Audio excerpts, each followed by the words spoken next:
Dios les bendiga una vez más. Qué bueno que hay grande gozo. Amén, porque Dios es bueno y para siempre su misericordia y su gracia y favor está con nosotros cada día. Hoy, pues vamos una vez más, ¿verdad?, a hablar de la palabra del Señor. Y hoy es un capítulo más en el que la autoridad de Cristo se deja ver, pero de una manera más profunda y poderosa. Amén. ¿Para qué capítulo vamos hoy? Muy bien. No estamos perdidos, eso es importante. Hemos visto 10 capítulos ya del libro de San Juan. Y hemos visto cómo el Señor, ¿verdad?, ha ido manejando su ministerio y revelándose poco a poco a la gente. Ya hemos llegado a un punto en el que la figura de Cristo se ha vuelto obligatoriamente popular, sea por bien o por mal. Por mal en el sentido de que los que procuran silenciar su vida, ¿verdad?, se juntan con estos y los enemigos de Dios, aquellos que no han querido reconocer a Jesucristo como el Mesías, para hacerle daño y silenciarle por diferentes razones. Pero muchos más son los que están hablando de Jesús por las cosas buenas que Él ha ido haciendo y demostrando del Padre, ¿verdad? Cristo ha venido, a través de los capítulos que hemos leído, subiéndole el volumen a su voz y a sus acciones y a la revelación de sí mismo al pueblo y a los escribas y fariseos, ¿verdad?, que sabemos que son la contraparte de la narración histórica y bíblica, ¿verdad?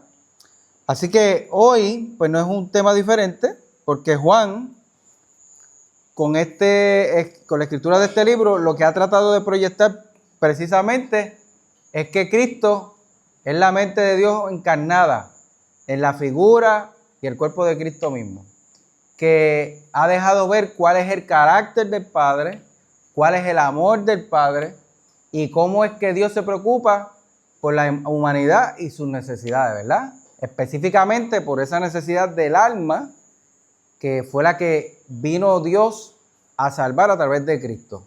Aunque también hemos visto que Jesús pues tiene cuidado y misericordia de los que están enfermos, ¿verdad?, de diferentes cosas. Ha sanado a ciegos, ha libertado a endemoniados, ha hecho muchos milagros y prodigios. También le satisface el hambre física a la gente, preocupado, ¿verdad?, porque la multitud no vaya a padecer una situación de todos aquellos que le seguían, y ha alimentado a las multitudes. Así que Cristo ha cubierto todas las bases, trayendo no solamente una palabra que es diferente y que transforma, sino ejemplificando esa palabra y esa enseñanza que Él está trayendo.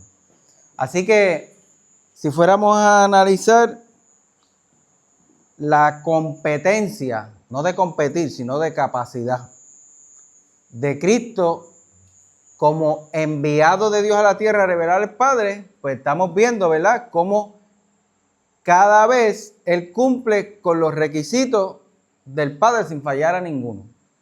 Y eso pues es importante, ¿verdad?, porque Él mismo dijo en el capítulo anterior que muchos antes habían venido haciéndose pasar por Él.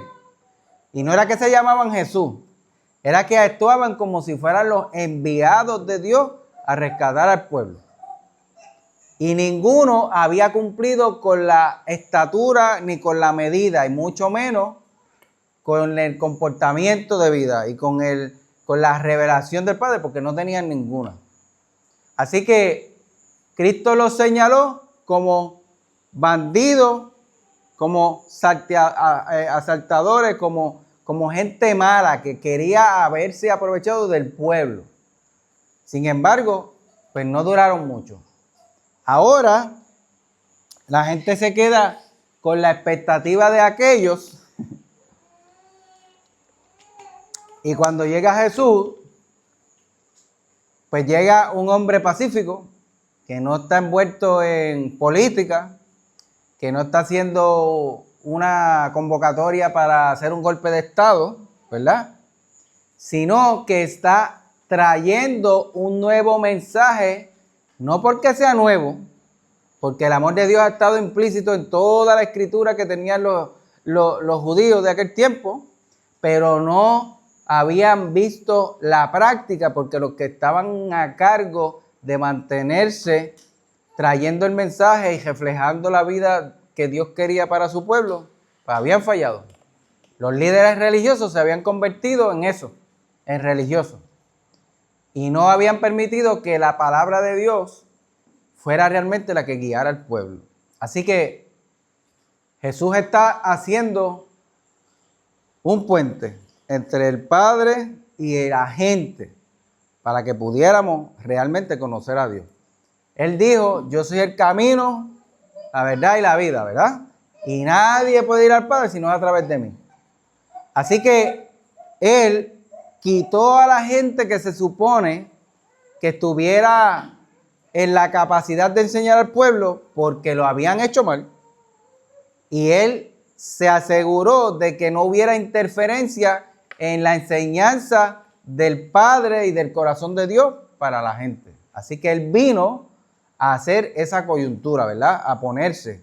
También escuchamos en el capítulo anterior que Él dijo, yo soy la puerta por la que entran las ovejas. Y el que entra a través de mí entrará, saldrá y hallará pastos. Quiere decir que Él está quitando todo obstáculo al mensaje divino. Él está quitando toda mala apreciación que la gente haya podido tener por los malos ejemplos y acciones que hayan tenido los líderes religiosos del pueblo judío durante toda esa época. Cristo está eliminando una perspectiva errada de un Dios Padre sentado en un trono bien brillante, con una barba blanca y un ceño fruñido así. Y bueno, los griegos lo ponían como Zeus, con un rayo así, ¿verdad? Que hacía algo malo, jacachá. Pero los judíos hasta ese entonces pues no pensaban muy lejos del Dios del cielo, porque creían que lo que hacía era mirar para juzgar y castigar. Y aunque ciertamente Dios tiene esa capacidad, ¿verdad? Porque Él es el juez de todas las cosas. Pero más que eso, en el cielo, Dios miró y vio que su máxima creación se estaba autodestruyendo y cogiéndose en mal y no tenía escapatoria. Así que envió a su Hijo por esa razón. Por lo tanto, Cristo vino a revelar ese corazón de amor, de misericordia y de gracia y favor de Dios para la humanidad. En todo el trayecto que hemos estado viendo, Cristo se ha antepuesto a la opresión y manipulación de los líderes religiosos hacia el pueblo, dejándole saber que Él es la verdad, que Él estaba en representación del Padre, que Él era el Mesías. Ya a este punto, ¿verdad? Cristo le declaró, yo soy. Y ahí pues el conflicto pues, se ha hecho un poco más grande entre los que tenían autoridad terrenal, ¿verdad? Religiosa y política, y Cristo, porque pues, Cristo siendo la verdad, pues no va a dejar que se establezca la mentira, ¿verdad? Mientras Él esté. Así que, en el capítulo anterior, cogieron piedra para atacar a Jesús una vez más, ¿verdad? Y Él se levantó, se fue y no permitió que lo apedrearan ni que lo arrestaran porque no había llegado la hora. Y estuvimos de acuerdo en que Cristo, como tiene total autoridad, pues Él dijo, yo voy a poner mi vida, nadie me la va a quitar. Por lo tanto, va a llegar un momento específico y exacto donde Él va a permitir que lo arresten, ¿verdad? Y que pase todo ese proceso cuando llegue la hora que el Padre ha determinado para que eso pase. Mientras tanto, Él va a cumplir su obra que vino a hacer la tierra. Así que vamos a comenzar con el capítulo número 11. Y este capítulo, por nada menos, es interesante porque vamos a ver una historia que conocemos mucho y es la muerte de Lázaro, ¿verdad? Todo este capítulo, a diferencia de algunos otros, se trata de la muerte de Lázaro, de esa historia específicamente, ¿verdad? Así que vamos a ir analizando punto por punto para ver cómo es que Dios, a través de Cristo, hace presente su poder y su autoridad, y cómo el Señor Jesús hace el trabajo para asegurarse que todo lo que Él quiere lograr se lleve a cabo. Amén. Así que voy a estar leyendo del 1 al 5, primeramente, y dice así la palabra del Señor, en el nombre del Padre, del Hijo y del Espíritu Santo. Amén. Había un hombre enfermo que se llamaba Lázaro, natural de Betania, el pueblo de María y de su hermana Marta. Esta María, que era hermana de Lázaro, fue la que derramó perfume sobre los pies del Señor y los secó con sus cabellos. Así pues, las dos hermanas mandaron a decir a Jesús: Señor, tu amigo querido está enfermo. Jesús, al oírlo, dijo: esta enfermedad no va a terminar en muerte, sino que ha de servir para mostrar la gloria de Dios y también la gloria del Hijo de Dios. Aunque Jesús quería mucho a Marta y a su hermana y a Lázaro, cuando le dijeron que Lázaro estaba enfermo, se quedó 2 días más en el lugar donde se encontraba. Juan empieza haciendo una introducción de el tipo de relación que el Señor tenía con ellos, ¿verdad? Porque pudo haberlo dicho de cualquier otra manera, pero dice que había un hombre que estaba enfermo, que era natural de Betania y que tenía dos hermanas, María y Marta. Que esta mujer era la que había derramado perfume sobre los pies del Señor y los había secado con sus cabellos. Y que ellas les enviaron a decir a Jesús: Señor, tu amigo querido está enfermo. Y ese es como dice tu versión, el 3. Las dos hermanas le enviaron este mensaje a Jesús: Señor, tu amigo querido está enfermo. Ok, ¿alguien dice algo de eso? Está muy enfermo. Ajá. Vilma, dígame usted. El 3. Enviaron pues las hermanas para decir a Jesús: Señor, he aquí el que amas está enfermo. El que ama. Tu amigo querido, tu amado amigo. No quiere decir que ellas no eran amadas por Cristo también, ¿verdad? Pero había una relación estrecha. Está dando detalles. María le había perfumado los pies a Jesús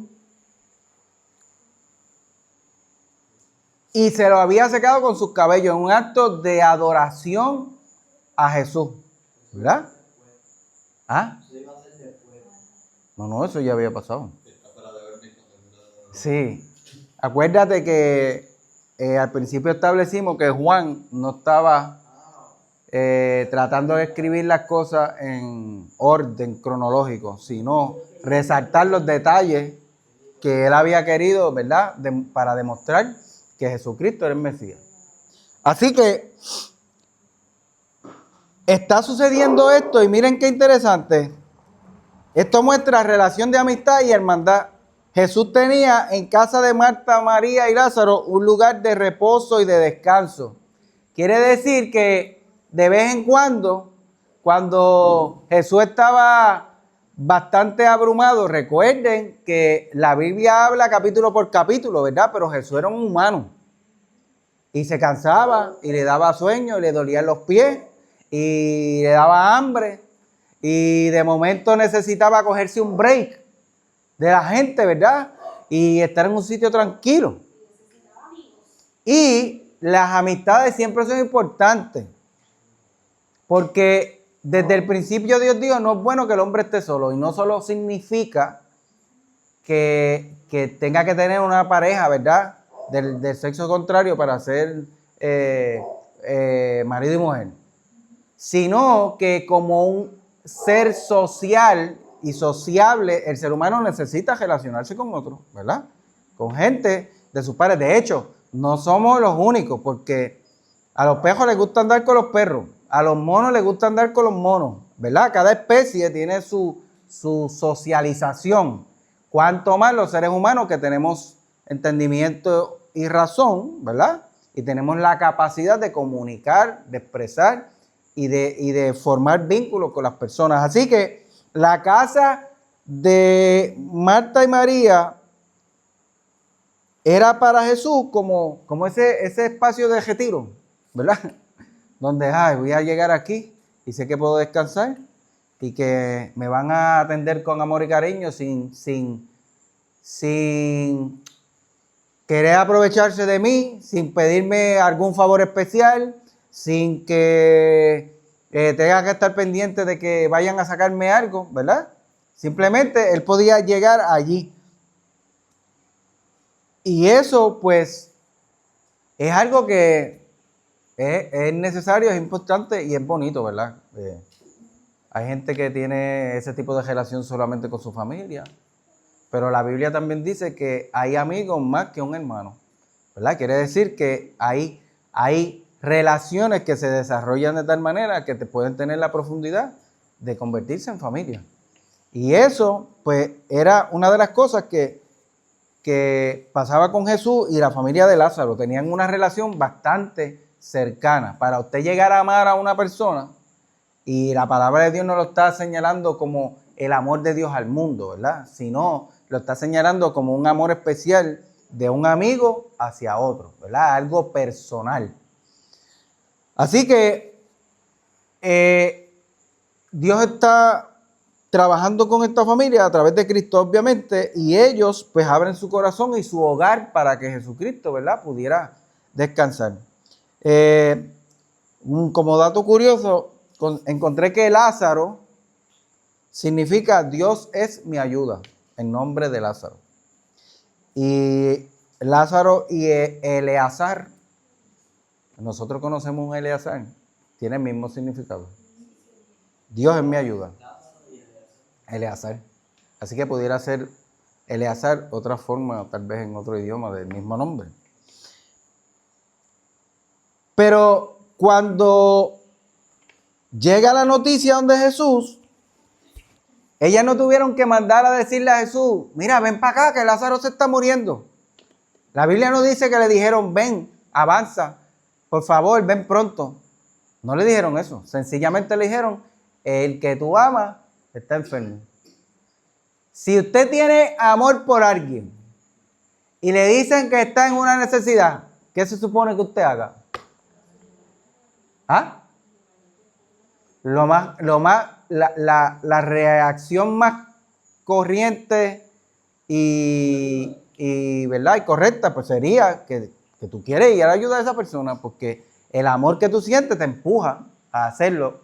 Así que la relación era tan estrecha que no tuvieron que decirle, ven para acá, porque a la que él supiera de que él está enfermo, ya automáticamente él iba a ir para allá. Así que esa era la fe y la clase de relación que ellos tenían.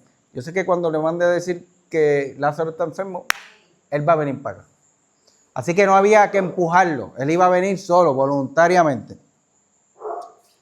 Así que exactamente eso fue lo que pasó, pero Jesús le contesta seguramente a las personas que fueron a darle la noticia, ¿verdad? Porque miren lo que dice.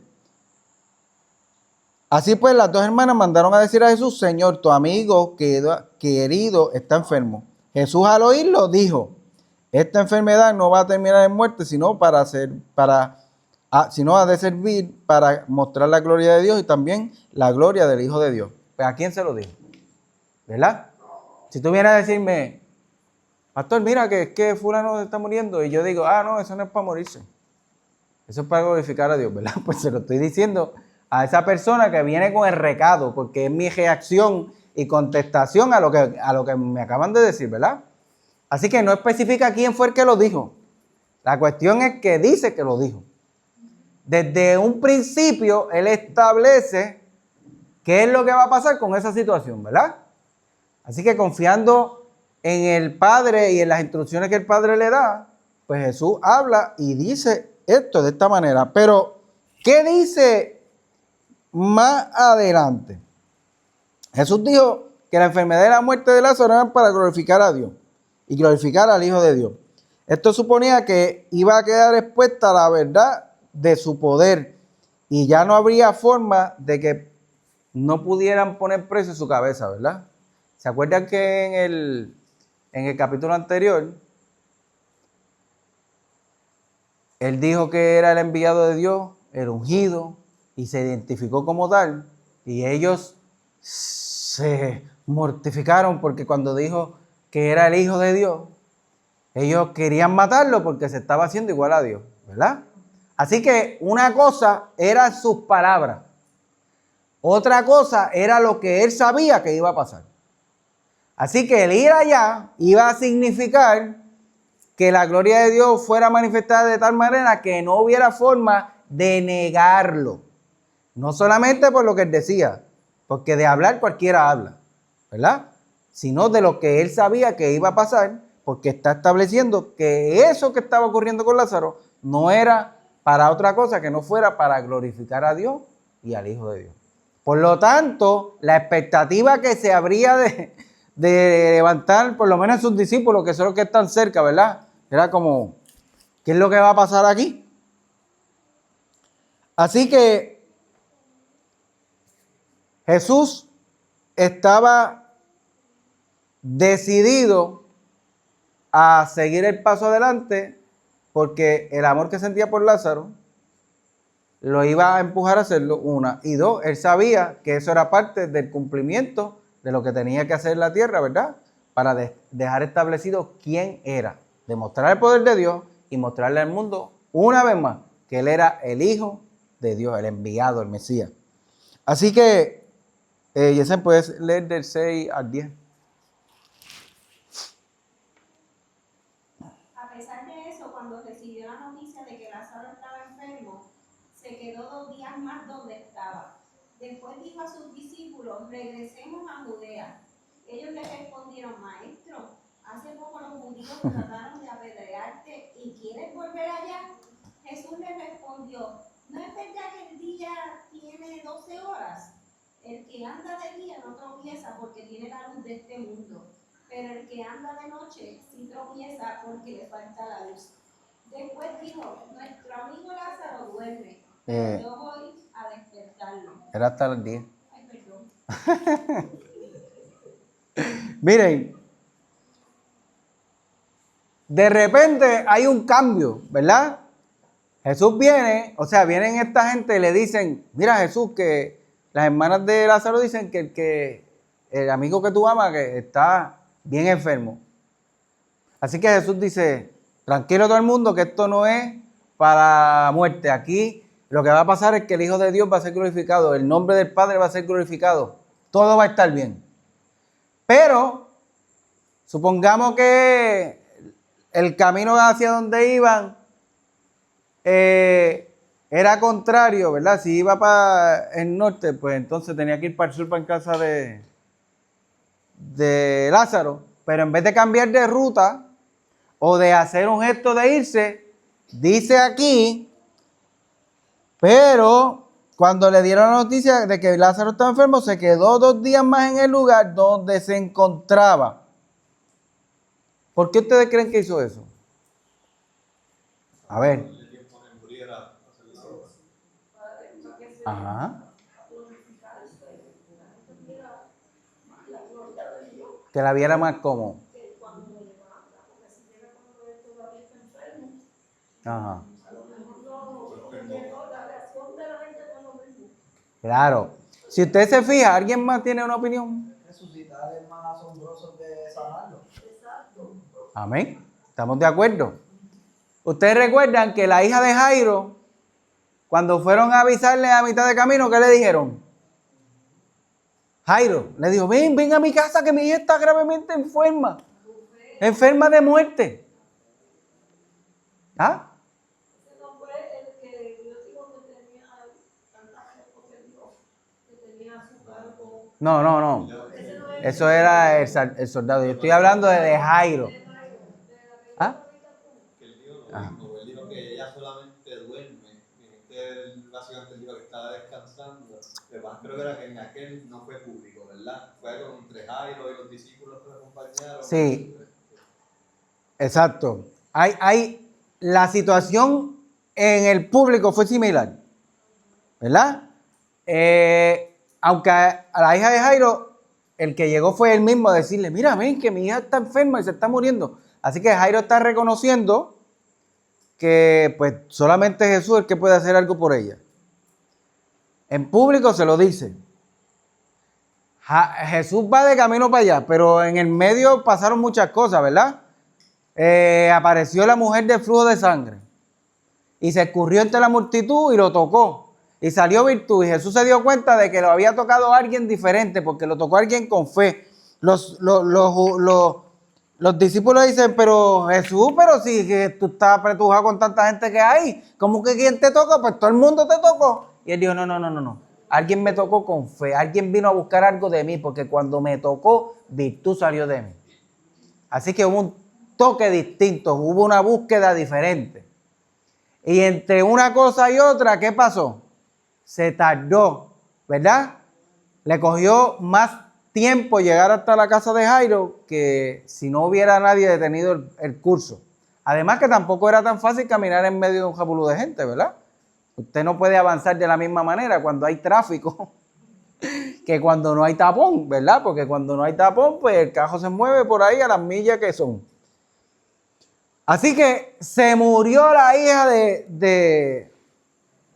de Jairo, y cuando Jairo llega a la casa, o sea, Jesús llega con Jairo, ¿verdad? Pues le mandan a decir a Jairo, no moleste más al maestro porque ya tu hija se murió. Así que había todo un séquito de llanto, de dolor, lo que ocurre, ¿verdad? En un velorio. Y eso lo vamos a ver también aquí en el escenario de Lázaro. Pero como mencionaba Luis, cuando Jesús entra a la casa, hay un montón de gente que está por acompañar a la familia, pero hay otros que están por averiguar, ¿verdad? Los presentados, que esos nunca han faltado en la historia de la humanidad, siempre han habido. Los averiguados, los que están por ir a ver qué pasan, los que tal vez nunca ni saludaron a la niña, pero después iban a darle pésame como si la quisieran mucho, y ¿verdad? Todas esas cosas que uno ve. Le acompañan en los sentimientos que no sabemos cuál, porque si a usted no se le murió una hija, pues usted no sabe lo que se siente, ¿verdad? Uno se puede imaginar, pero ahora que yo soy padre, pues yo puedo imaginarme el dolor que mi papá ha sufrido cada vez que se muere un hijo. Y aunque la perspectiva nuestra es distinta, ¿verdad? Porque pues conocemos a Dios y sabemos el beneficio que es morir en Cristo, pero yo no he tenido un hijo que se me haya muerto y espero no tenerlo. Así que no quiero tener que experimentar lo que él ha experimentado varias veces. Pero yo pudiera suponerlo por el amor que les tengo a ellos, pero no es lo mismo suponerlo que sentirlo y pasar por ahí, ¿verdad? Pues aquí Jesús entra y cuando ve la actitud que hay en medio de la gente y el llantén porque se murió, no reconocieron quién había llegado, ¿verdad? No había nadie diciendo, no, ahí llegó Jesús, olvídate que el problema se resolvió. No, le dijeron a Jairo, no moleste más a Jesús. O sea, ¿para qué lo va a molestar si él no puede hacer nada por ella? Él lo que hace es sanar gente y la muchacha se murió, pues déjalo quieto. Olvídate de eso, vente, vamos a llorar juntos. Así que en esa ocasión, pues Cristo hizo un milagro privado.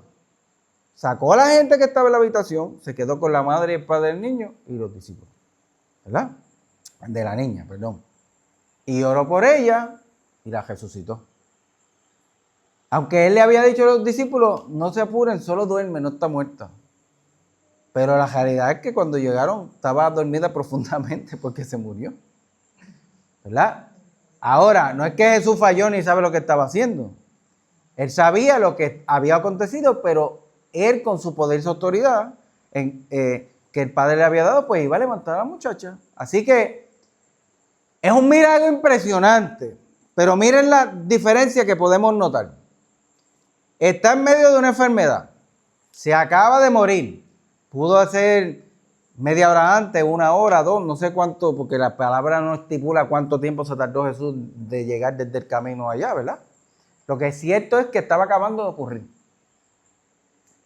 Y Jesús hizo un milagro y la levanta de su lecho de muerte. ¿Es poderoso? Sí. ¿Es digno de adorar a Dios? Pues claro que sí. Pero la gente que le busca 5 patas al gato, pues a lo mejor pudieran decir, bueno, es que... Pues ahorita vamos a ver que ellos tenían unas creencias media extrañas, ¿verdad? Porque en aquella época, pues había un poquito de desinformación en cuanto a las situaciones que ocurrían cuando moría alguien. Pero en el caso de Lázaro hay elementos diferentes. Las hermanas lo mandan a buscar, saben que él va a llegar. Ahora, en vez de avanzar a llegar, como hizo con Jairo, que siguió de camino para allá, se detiene en el lugar 2 días, no media hora ni medio día, 2 días, 2. Así que había una intención en el corazón de Cristo, ¿verdad? Para hacer eso. Y el Señor se detiene. Ajá. Que me acaba de llegar, ¿verdad? Que en esos días que Jesús estuvo fuera, que tuvo que Lázaro haberse empeorado, que muere, el caos que tuvo que haber habido tal vez en la casa por sus hermanas, a lo mejor preguntándose, como nos hemos preguntado mucho y como hemos tenido conversaciones con personas en estos momentos, Señor, ¿dónde tú estás? Y como nos dijo una persona, y nos lo han dicho varias personas, pero Santo. dame el guante de la cara. Ajá. Porque en el momento duro, pues tal vez no podemos ver a Jesús, pero tenemos que entender que en algún momento y en el oportuno Él va a llegar a socorrernos, a fortalecernos, a abrirnos los ojos, a despertarnos y tenemos que ver más adelante lo que va a ocurrir y tener la esperanza de que aunque pasemos por la situación que sea de dificultad, Dios va a hacer algo, Dios va a obrar. Dios siempre tiene una intención y siempre es para bendecirnos. Lo que pasa es que a uno se le hace difícil creer porque uno mira y razona con la mente humana que tiene, ¿verdad? Pero la Biblia dice que todas las cosas obran para bien de los que aman a Dios y conforme a su propósito son llamados. Así que hay cosas que uno no se puede imaginar y cuando las está pasando son tan duras y difíciles que uno dice, pero ¿y cómo esto puede servir para algo bueno? ¿Cómo va a salir algo bueno de aquí? Bueno, con mi mente y mi capacidad yo no puedo hacerlo ni verlo, pero Dios, que siempre tiene un pensamiento más alto que nuestros pensamientos y que sus caminos son más altos que los nuestros, siempre hay un plan para la gloria de su nombre y para bendición de nuestra vida. Así que Jesús retrasa su llegada donde Lázaro para no solo sanarlo, sino para resucitarle. Y no solo resucitarlo luego de 4 días de muerto, de 4 días. No podía haber ninguna duda de que el hombre estaba muerto. Tal vez con la hija de Jairo dijeron, pues estaría dormida de verdad o se habrá muerto porque pues la resucitó o la despertó, ¿qué fue lo que hizo? ¿Verdad? Había tal vez esa disyuntiva ahí, pero 4 días después, no hay duda, no hay duda.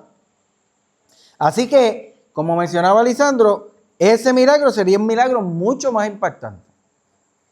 Porque 4 días después es un muerto que, como vamos a ver más adelante, la hermana dijo, es que ya apesta. Ya apesta. Así que Jesús no hace las cosas porque la gente lo empuje o porque le toquen los sentimientos o las emociones. Él hace las cosas en el momento correcto, cuando Él sabe y determinó que van a suceder las cosas. Porque Él sabe lo que es mejor para cada cual. Muchas veces nosotros oramos por cosas y le pedimos a Dios y queremos que Dios lo haga ahora, porque es que ahora es que es, pero es que tiene que ser ahora, pero es que yo lo necesito ahora, es que si pasa después, ¿para qué? ¿Qué sé yo qué, verdad? ¿Cuántas veces todos hemos estado por ahí en algún momento? Pero la realidad es que también, si hemos tenido una respuesta de Dios, nos damos cuenta y podemos testificar hoy que hemos visto cómo Dios no lo hizo cuando yo quería, sino cuando Él quiso, y todo resultó mucho mejor de lo que yo esperaba. ¿Por qué? Pues porque Dios es Dios y Él sabe todas las cosas. Y Él tiene la capacidad de ver las cosas que nosotros no vemos. Así que Él actúa siempre como Él sabe que es mejor para cada uno de nosotros. Y encontré estudiando este pasaje que decía, el estrés y la prisa de la vida se deben sencillamente al hecho de que tratamos de recuperar lo que debíamos haber hecho antes. Escuchó, ¿verdad? Mira a ver si lo internaliza. El estrés y la prisa de la vida se deben sencillamente al hecho de que tratamos de recuperar el tiempo de lo que debíamos haber hecho antes. ¿Verdad? Siempre que uno le da estrés o prisa es porque no hizo a tiempo lo que debió haber hecho antes. ¿Verdad? Y eso lo que hace es producir en nosotros una ansiedad de que, espérate, o dale, avanza, que tengo que ir, o tengo que hacer, o muévete, o qué sé yo qué. Puede ser que sea real, ¿verdad? Que estamos atrás, o puede ser que a mí me dé la impresión de.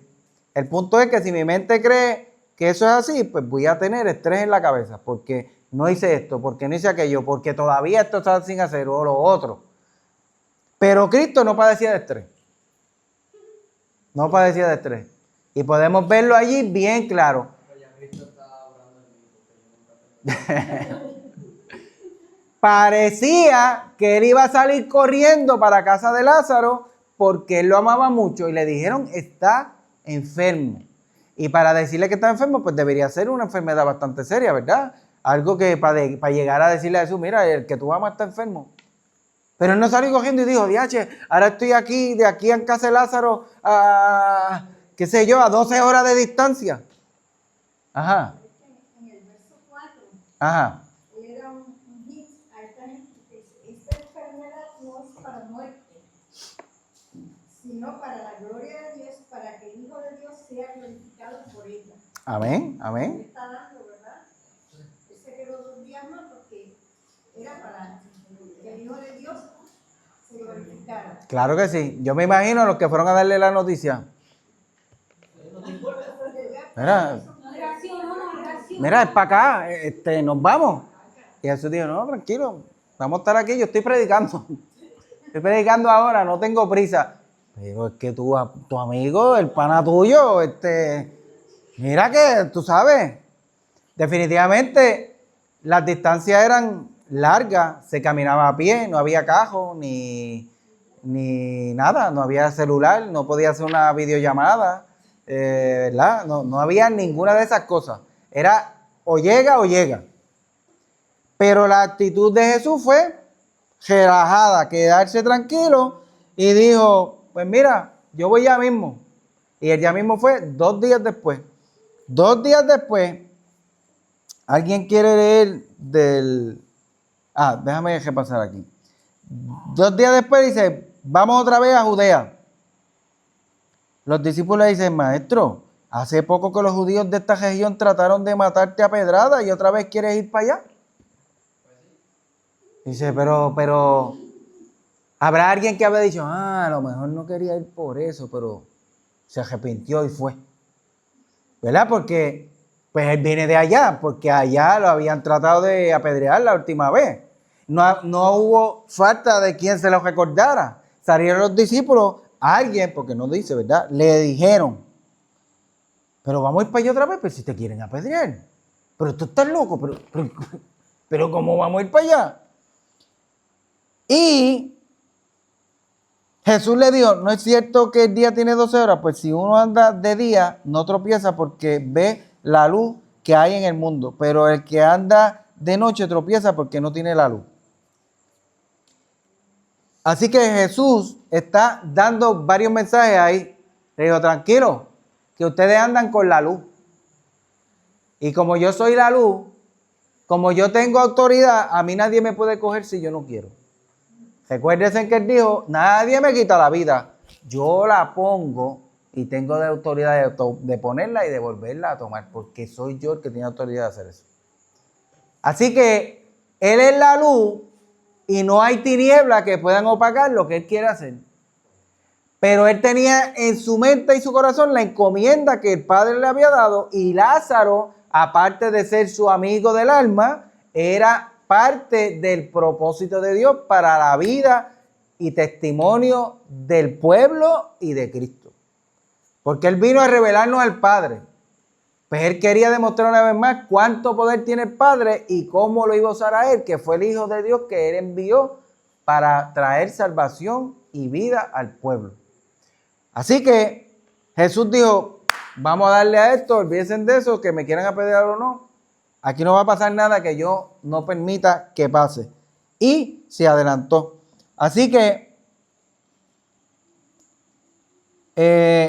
del 11 al 16, ¿alguien que quiera leer? Ajá, dale, Lisandro. Después agregó, nuestro amigo Lázaro se ha dormido, pero ahora iré a despertarlo. ¿De 11 a qué? Al 16. Señor, dijeron los discípulos, si se ha dormido, pronto se pondrá mejor. Ellos pensaron que Jesús había querido decir que Lázaro solo estaba durmiendo, pero Jesús se refería a que Lázaro había muerto. Por eso les digo claramente, Lázaro está muerto. Y por el bien de ustedes, me alegro de no haber estado allí, porque ahora ustedes van a creer de verdad.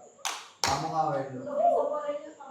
Tomás, al que apodaban el gemelo, les dijo a los otros discípulos, vamos nosotros también y moriremos con Jesús. Ajá. Se está poniendo interesante la cosa ahora. Esa frase es bien importante, pero la voy a dejar para el final. Miren, Lázaro duerme, voy a despertarle. Otra vez, Jesús le habló una verdad que era espiritual, pero ellos no la entendieron porque están pensando en su mente humana. Ah, pues si está durmiendo quiere decir que se va a recuperar, porque usted sabe que cuando tiene un catajo de esos bien grave, una monga de esa, la rompehuesos, qué sé yo qué, usted se da líquido y cositas y descansa un par de días y después se levanta, ¿verdad? Si duerme, si coge el sueño, quiere decir que es un buen indicio porque el cuerpo está descansando y si descansa se recupera. Así que ellos dijeron, pues este lo que está es maluco. Pero está durmiendo, que quiere decir que se va a recuperar. Y cuando escucha eso y la reacción, a lo mejor hizo, ay bendito, estos tipos no entienden. Otra vez, le estoy diciendo, está dormido, voy a despertar. Los discípulos le dijeron, sí, pues si está dormido es señal de que va a sanar. Pero lo que Jesús les decía es que Lázaro había muerto, mientras que los discípulos pensaban que se había referido al sueño natural. Entonces Jesús los saca de su mentalidad únicamente física y material y le dice, Lázaro ha muerto. Y me alegro de no haber estado allí, porque así es mejor para ustedes, para que crean. Pero vamos a verlo. Imagínese usted, Jesús dice a ellos, me alegro de no haber estado allí. Así que pudiera haber, ¿cómo se dice? Opiniones divididas. Pero ven acá, ¿cómo que qué bueno? Y no es el amigo que él ama. No vino esa gente a mandarle el aviso de que el amigo tuyo que tú amas mucho se murió. ¿Cómo que es bueno para ustedes y para ti? ¿Verdad? Ellos estarían preguntándose, ¿y tú? No lo amas nada porque entonces, ¿cómo que es bueno? Pero él le dice, es bueno para ustedes para que crean. Pero vamos a verlo. Entonces Tomás, que se acordó de lo que le habían dicho primero, hace un comentario bien audaz y dice, Tomás dijo a los otros discípulos, vamos también nosotros para morir con él. ¿Por qué ustedes piensan que él dijo eso? Pidieron que no fueran otra vez a la pelea y todo eso. Vamos a estar fuera. Porque lo primero le habían acabado de decir, pero Señor, te quieres ir para allá, pero si allá era que te querían apedrear la última vez, ¿cómo vamos a ir para allá? Pero entonces la importancia de un líder dentro de un grupo, ¿verdad? Porque este hombre, Jesús, dijo, eso no es miedo para mí. Así que voy a ir a despertarlo. Y como Jesucristo dijo voy, pues Tomás dijo, pues si tú vas, yo voy. Y no se iba él solo, le dijo a los demás, pues vengan, porque si él va para allá, pues vamos a morir todo el mundo. Ya Lázaro se murió, pues vamos a morirnos todos porque van a matar a Jesús a pedra allí también, pero olvídate, ahí vamos. Pero no era por un hecho disparatado, sino porque su maestro dijo, vamos, pues yo voy a ir y voy a estar dispuesto a morir contigo, porque si tú vas para allá, yo también quiero ir y voy a estar a tu lado. Así que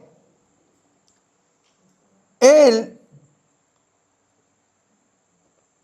no titubeó en hacerse parte del propósito de Cristo. Y como era leal al Señor, pues quiso ir a hacerlo. Así que en medio de las circunstancias pudiera parecer algo irónico, pero Cristo iba con la intención de resucitar a un muerto, que era su amigo, que amaba mucho, pero que anteponiéndose a su intención humana, ¿verdad? Por encima estaba la voluntad del Padre. Y la voluntad del Padre era que su nombre fuera glorificado y glorificar también a su Hijo Jesucristo que envió a la tierra. Por lo tanto, a lo mejor en un principio Cristo hubiera querido ir directamente para allá, pero había un plan, había un propósito. Y lo mismo que iba a acontecer con sus discípulos, que iban a poder ser bendecidos por lo que Dios iba a hacer allí, por lo que Cristo iba a hacer, por el milagro que iba a ocurrir delante de ellos. No solamente habían visto a una muchachita resucitar acabando de morir. Ahora iban a tener la oportunidad de ver a alguien que después de 4 días de muerto iba a resucitar por el llamado de Jesús. No, hay algo que me llama la atención. Ajá. Que él le dice a los discípulos que Lázaro ya murió. Pero ¿cómo se entera de que Lázaro murió si nadie vino a decirle que se le dijo? Ahí no le dijeron que estaba enfermo. Ajá. En un momento le han dicho que el Señor con la señora vuelve y dice a los discípulos, Lázaro no. Claro. Y ellos están tan distraídos que no caen en cuenta. Sí, pues. Era más que se preguntaran cómo quién se lo dijo. Ajá. Cómo él lo sabe. Claro. Definitivamente debía haber habido en la mente de ellos una pregunta bien clara y constante. ¿Por qué Jesús se quedó aquí otro día y no se fue? Si el hombre está bien enfermo y él lo puede sanar. Pero después al segundo día, pero todavía está aquí. ¿Verdad? Pero ¿qué sabemos? Lo que dice la hermana Felicita. ¿Cómo él lo sabía? Bueno, ¿se acuerdan cuando él le dijo a Felipe, cuando estabas debajo de la higuera, yo te vi? ¿Verdad? Porque recordemos que Juan está presentando a Cristo como la mente de Dios mismo, es Dios encarnado. Y aunque está en su función humana, la conexión con el Padre sigue siendo la misma. Y él siempre decía, lo que yo he visto al Padre hacer, eso es lo que yo hago. Lo que yo oigo al Padre decir, eso es lo que yo digo. Quiere decir que la fuente más fidedigna de su conocimiento era Dios mismo. Por lo tanto, aunque ellos estuvieran pensando en cosas físicas y naturales, Cristo sabía, ¿verdad?, lo que estaba pasando, porque ya había un plan establecido para glorificar a Dios y para que el nombre de Cristo también fuera glorificado, porque él, como estaba señalando Vilma ahorita, Él se lo dijo de primera. Esto no es para muerte, esto no es para llanto, esto es para que la gloria de Dios, el nombre de Dios sea glorificado y su Hijo también sea glorificado. Quiere decir que hay un plan, hay un propósito y Cristo sin estrés lo está cumpliendo a capacidad. Así que no basta presentar a Jesús con palabras, también hace falta demostrar su poder. Y eso se demuestra con milagros, con prodigios y con transformaciones humanas. Porque cuando Dios toca la vida de alguien, no solamente hace un milagro, sino que también lo transforma. ¿Se recuerdan del ciego de nacimiento? Que el ciego de nacimiento, pues era un tipo dependiente que estaba allí. Pero cuando Cristo hace el milagro y lo sana, al principio le preguntan, ¿quién te sanó? A ese hombre que llaman Jesús. Después lo van a interrogar, lo escriben los fariseos, ¿quién fue que te sanó? ¿Tú crees que bueno, yo creo que es un profeta? Y al final Cristo se le revela y le dice, ¿tú crees el Hijo del Hombre? Pues ¿quién es para yo creer en él? Yo soy. Y la Biblia dice que se arrodilló delante de él y dijo, Señor, sí creo.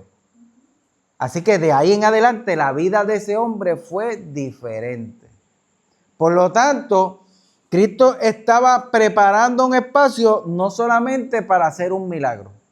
Él quería dejar demostrado el poder de Dios, dejar demostrado que Él era el Hijo de Dios y transformar la mente y el corazón de todos los que fueran partícipes de eso que iba a ocurrir.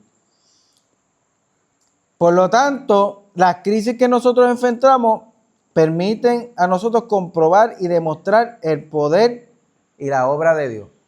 A nadie le gustan los momentos difíciles, ¿verdad? No nos gustan. Pero no hay otra forma de ver la mano de Dios y la gloria de Dios moverse en nuestra vida que no sea a través de una crisis. Porque en los momentos fáciles, todo está chilling, todo es una chulería. Pero cuando las cosas son difíciles y se salen de nuestra mano y de nuestro control, hace falta alguien más grande que no dependa de lo que yo pueda hacer, sino que cuando yo no puedo hacer nada, Él lo puede hacer todo. Y esa forma es una de las formas donde más podemos ver la gloria de Dios, ¿verdad? Cuando en medio de las situaciones que nosotros no podemos controlar, le permitimos a Dios que Él ponga su mano y Él se glorifica. El trabajo de nosotros es darle a Él la gloria y la honra y contarle al mundo con testimonio de lo que Dios ha hecho y hace en nuestras vidas. Amén. Así que todo este tiempo Jesús está preparando un escenario para glorificar el nombre de Dios. En el caso de Tomás, estuvo dispuesto a morir por Jesús, no con una fe expectante, sino con una desesperación leal. Él seguramente no fue que dijo, ¡ay, yay! Voy a ir a morir con Jesús. No, dijo, pues si eso es lo que toca, yo no te voy a decir que no, Señor, yo voy contigo aunque me cueste la vida. Y muchas veces esas son las palabras que nosotros tenemos que decirnos a nosotros mismos. Porque de una manera u otra nosotros vivimos un evangelio que es bastante fácil, ¿verdad? Comparado con otros países y regiones del mundo donde si usted menciona el nombre de Cristo lo meten preso y si dice que lo adora lo pueden matar, ¿verdad? Últimamente en Canadá están prohibiendo que usted ore al Señor en público. Han arrestado a varias personas que hasta por orar en la mente, ni en la mente puede orar. Y eso es un país que se supone que es un país con libertad, ¿verdad? Pero el ataque que siempre ha habido es a la verdad, porque la mentira no quiere que la verdad salga a la luz. Por lo tanto, el diablo siempre va a atacar a aquello que es la verdad de Dios para el mundo, porque conocerán la verdad y la verdad los va a hacer libres. Así que Tomás se vistió de valentía y asumió su responsabilidad y su lealtad a Cristo diciendo, bueno, pues si tú vas y te pueden matar allá, pues que nos maten a todos, olvídate, pero no vamos a dejarte solo. Él no dijo, no, pues dale Jesús, vete adelante. Y después llegamos nosotros cuando sepamos que no ha pasado nada malo y que no van a apedrear a nadie. Sino que estuvo dispuesto a moverse. Así que el verdadero valor es darse cuenta perfectamente de los peligros. Tener miedo y sin embargo hacer lo que se debe hacer. ¿Verdad? No es que el miedo es un sentimiento natural. Lo que nosotros no podemos hacer es dejarnos dominar por el miedo y el temor. Porque la Biblia dice que el perfecto amor de Dios echa fuera el temor. Y que Dios no nos ha dado espíritu de cobardía ni de temor, sino de amor, de poder y de dominio propio. Por lo tanto, tener miedo de momento por reconocer, a rayo, eso va a estar bien duro.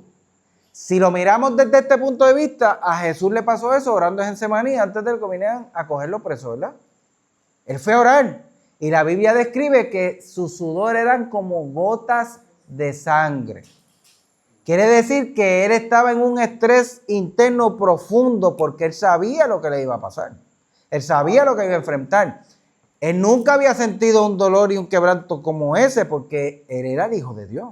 Él se metió en un cuerpo humano, ¿verdad? Y iba a padecer hasta morir. Y no era una muerte bonita.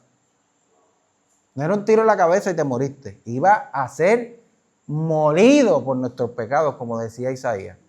Y en aquella oración, teniendo ese conflicto interno, humano, dijo, Padre, si es posible, pasa de mí esta copa. Pero automáticamente, como dice esta frase, el valor de Dios en él lo sobrecogió y dijo, pero que se haga tu voluntad y no la mía. Así que no hay problema con tener miedo a veces. Lo que no podemos es dejar que el miedo nos venza. Porque si el miedo nos vence, quiere decir que perdimos la fe en Dios y que hay otra cosa que nos está gobernando. Y no podemos permitir que el temor se apodere de nuestra vida. Así que es importante que nosotros podamos hacer la voluntad de Dios. Estamos en el 17. Dice, al llegar, Jesús se encontró con que ya hacía 4 días que Lázaro había sido sepultado. Betania se hallaba cerca de Jerusalén, a unos 3 kilómetros. Y muchos de los judíos habían ido a visitar a Marta y María para consolarla por la muerte de su hermano. Miren, ese detallito. Iban 4 días que Lázaro había muerto. Y cuando le dijeron a Jesús, Jesús se quedó 2 días más en el sitio que estaba. Pero dice aquí que la distancia era como de 3 kilómetros. Así que no era tan lejos. Quiere decir que Jesús pudo haber llegado on point, ahí en el momento, como hizo con Jairo y la hija de Jairo, ¿verdad? Que llegó un chip después que se murió. Pero Jesús hizo todo lo que tuvo que hacer para retrasar su llegada porque había un plan superior que le había dicho ya a los discípulos, y me alegro de yo no haber estado allí para que ustedes ahora vean y crean. No era porque ellos no habían visto nada. Jesús había hecho muchos milagros, muchos prodigios, muchas señales delante de ellos. Pero esto que iba a acontecer era como que el top 10, el milagro más poderoso y notable físicamente hablando, ¿verdad? Y humanamente hablando, porque a lo mejor hasta con una medicina alguien puede sanarse y se levanta de la cama. Pero ¿quién se levanta de la muerte? Y después de 4 días. O sea que había algo que era bien fuerte. Así que yo quiero explicar un poquito cómo era que se trabajaba con los muertos en Israel para ese tiempo. Porque, ¿verdad? Nosotros vivimos en una época bien diferente, mucho más moderna, con otras costumbres y creencias, pero el escenario, Jesús llega ahora de repente a un sitio donde ya van 4 días que están pasando cosas, ¿verdad? Porque Lázaro estaba enfermo primero y seguro pues la gente que le amaba también, las amistades, la familia tal vez, habían ido a dar la vuelta a ver cómo estaba el hombre, pero Lázaro se murió. Y iban 4 días que había muerto. Quiere decir que habían pasado varias cosas, ¿verdad?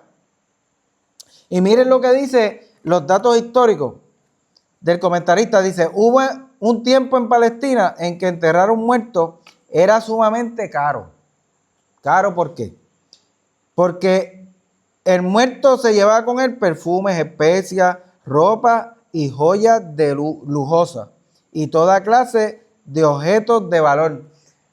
Ustedes saben que, ¿verdad? Los que hemos estudiado un poco y el que sabe un poco de historia sabe que en muchas culturas, incluyendo a los nativos de aquí y otras culturas, ¿verdad?, del mundo, cuando morían los faraones, ¿qué pasaba? Lo embalsamaban, pero lo entejaban con cosas, con joyas, con monedas, con sus cosas.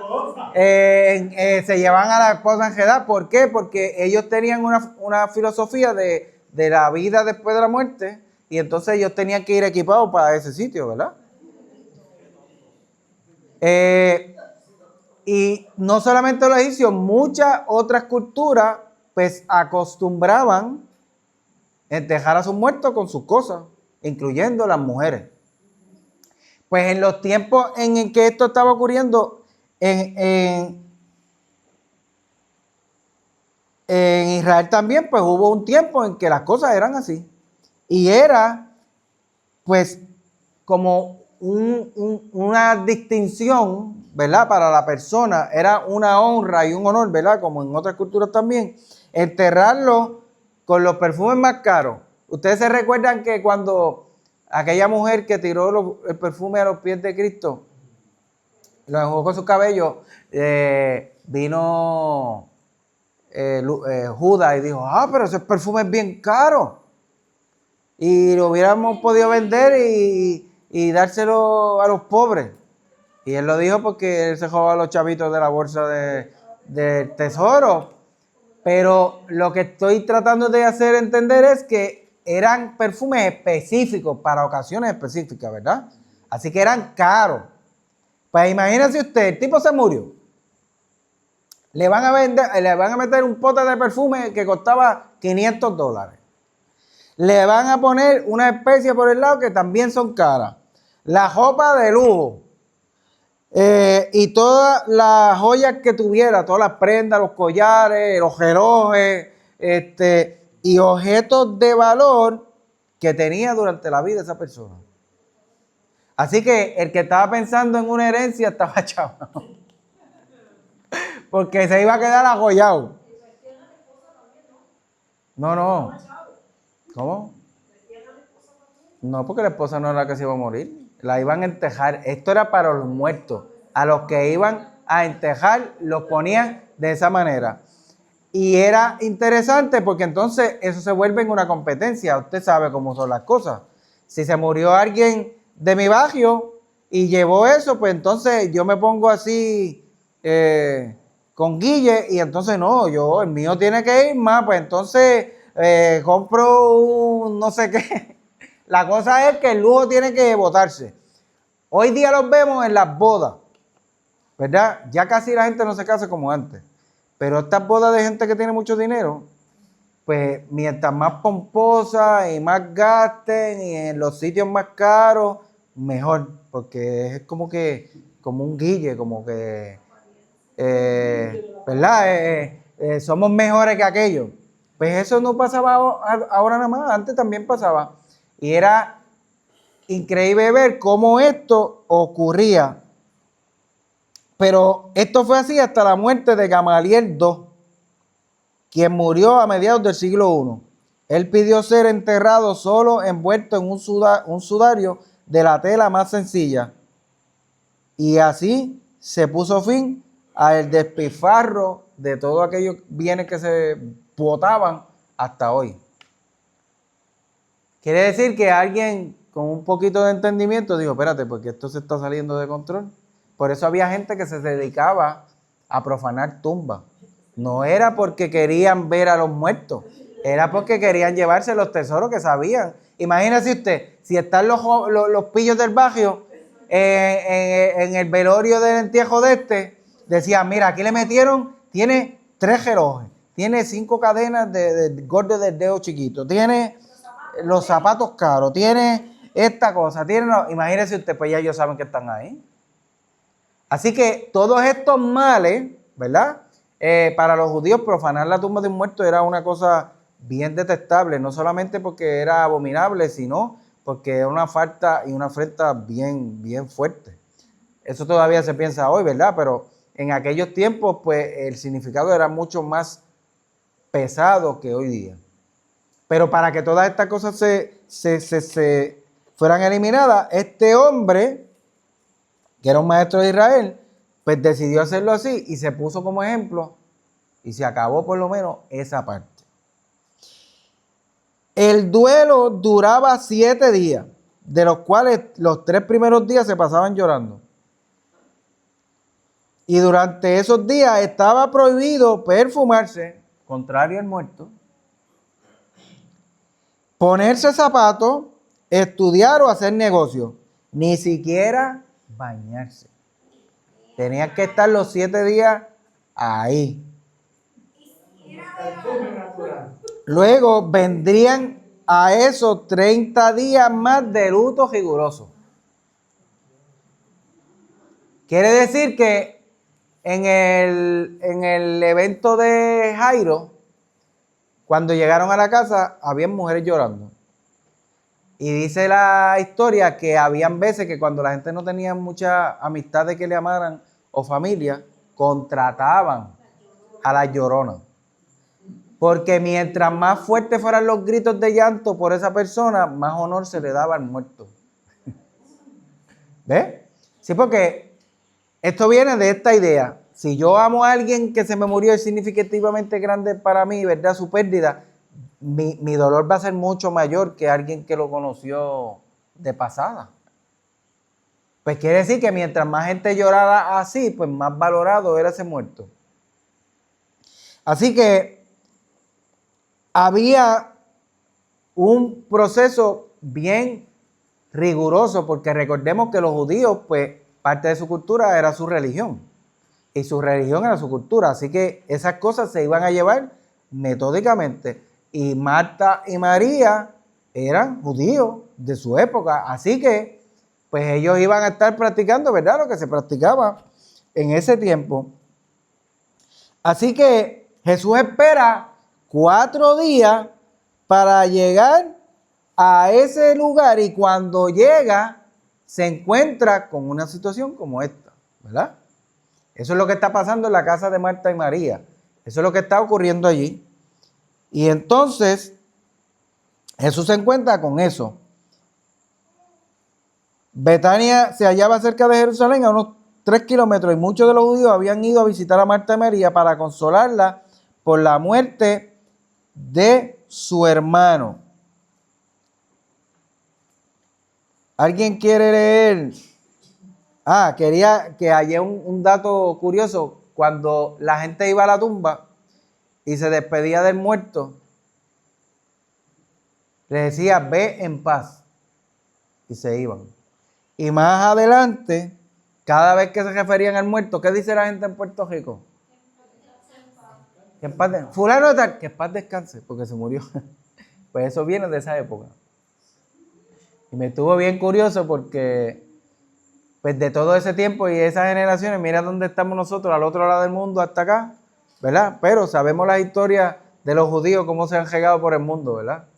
Así que de una manera u otra, de hecho a nosotros, pues en España hubo una aglomeración bastante grande de judíos. Y pues de España vinieron a colonizarnos para acá. Y ¿verdad? De un sitio se llega a otro. Así que hay herencias que a veces no sabemos de dónde vienen, pero son parte de la historia. Así que esta gente tenía ese rigor y guardaban las costumbres bien rigurosamente para poder llevar a cabo las cosas como la costumbre decía que se hicieran. Así que continuamos y vamos a ver del 20 al 27. ¿Alguien que quiera leer? Felicita. Entonces María, cuando oyó que Jesús venía, salió a encontrarle, pero María se quedó en casa. Y Marta dijo a Jesús, Señor, si hubieses estado aquí, mi hermano no hubiera muerto. Mas también sé ahora que todo lo que pidas a Dios, Dios te lo dará. Jesús le dijo, tu hermano resucitará. Marta le dijo, yo sé que resucitará en la resurrección en el día postrero. Le dijo Jesús, yo soy la resurrección y la vida. El que cree en mí, aunque esté muerto, vivirá. Y todo aquel que vive y cree en mí, no morirá eternamente. ¿Crees esto? Les digo, sí, Señor. Yo he creído que tú eres el Cristo, el Hijo de Dios, que has venido al mundo. Amén. Miren, este punto es el punto más determinante de esta historia, porque antes de que ocurra el milagro, Cristo trae una verdad que para aquel tiempo no se conocía. Y quiero entrar un poquito en la historia porque quiero, ¿verdad?, que podamos entender el pensamiento judío de esa época. En primer lugar, Marta, ¿ustedes se acuerdan de la historia cuando Jesús fue a ver a Marta y María y María se sentó a los pies de Jesús? ¿Y qué hizo Marta? Ajá. ¿Y qué pasó?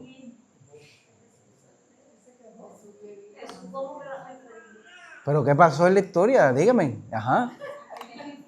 Pues María y Marta, María se sentó a escuchar a Jesús y Marta se quejó. Ajá. ¿Qué le dijo? Exacto, exacto. Marta era una mujer bastante desinhibida, ¿verdad? Era ligerita. Era, pues, ¿qué dijimos al principio? Que ellos tenían una relación bien cercana, ¿verdad? Eran bien amigos.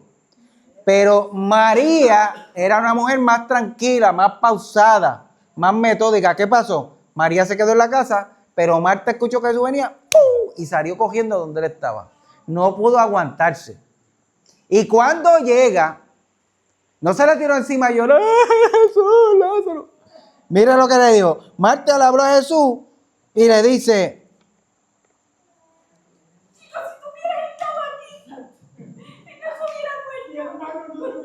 Señor, si hubiera estado aquí, mi hermano no se había muerto.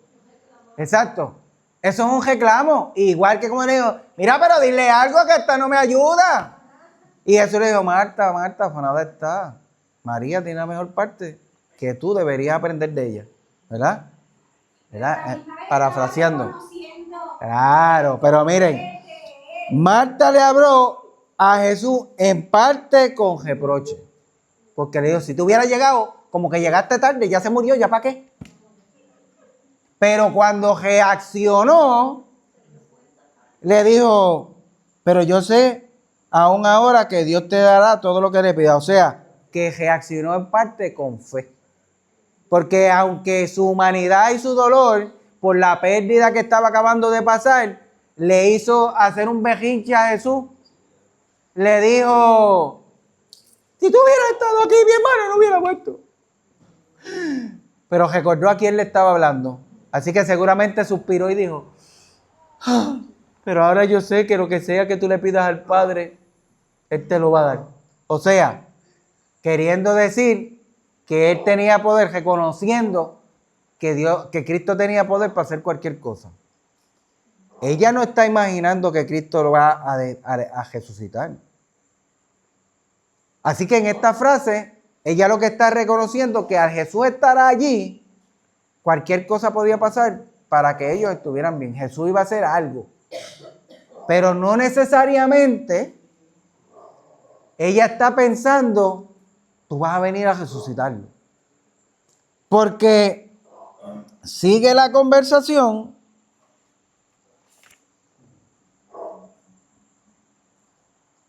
Y Jesús le contesta, tu hermano volverá a vivir. Marta le dijo, sí, ya sé que volverá a vivir cuando los muertos resuciten en el día último. Y eso era precisamente porque había una ideología, una idiosincrasia, una forma de creer de los judíos en cuanto a lo que era resucitar o la vida después de la muerte, ¿verdad? ¿Qué pasaba con los fariseos y los saduceos? Una distinción bien importante entre ellos dos. ¿Qué era? ¿Alguien sabe? Los saduceos, ajá, dígame. No creían que la resurrección no ocurría. Exacto. Los saduceos eran los que no creían que había resurrección, ¿verdad? Los fariseos sí creían que había resurrección. Así que ese punto de convergencia siempre era un punto disyuntivo entre ellos. Podían estar de acuerdo en muchas cosas, pero la que mencionaban la resurrección de los muertos, ya ahí había discusión y se volvió un gallinero porque un grupo creía que sí, otro grupo creía que no. Los saduceos eran mayormente sacerdotes. Así que imagínese usted la mentalidad del pueblo si los que se supone que enseñan la ley y la palabra no creen en la resurrección, ¿verdad? Así que hay un conflicto de fe ahí. Pero entonces muchos de los judíos desde el Antiguo Testamento no creían en la vida después de la muerte. Creían que todas las almas al morir iban al Seol, lugar de los muertos, no al infierno. Son dos cosas diferentes para ellos. Era que iban al Seol, al lugar de los muertos, hasta el día del juicio final. Y el día del juicio final, pues iban a resucitar para atenerse a la consecuencia, ¿verdad? De lo que... Así que yo quiero leer unos versículos aquí. Salmo 6.5. Alguien que lo busque. Simplemente para darle base a lo que estoy acabando de decir. Salmo 6.5, Salmo 115, 17. Me dicen quién lo busca para yo poder saber. Salmo 115, 17. Y Esen. El Salmo 6.5, ¿quién lo tiene? Armando, ok. Búscate alguien que busque Eclesiastés 9:10.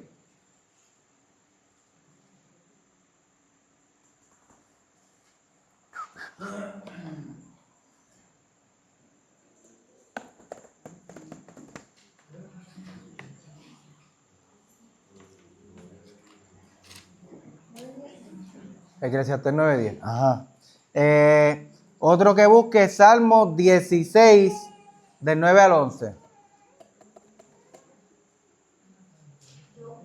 Olga, Salmo 16, del 9 al 11. Luis, ¿quieres el 1? Búscate entonces Salmo 7:3, 23 y 24.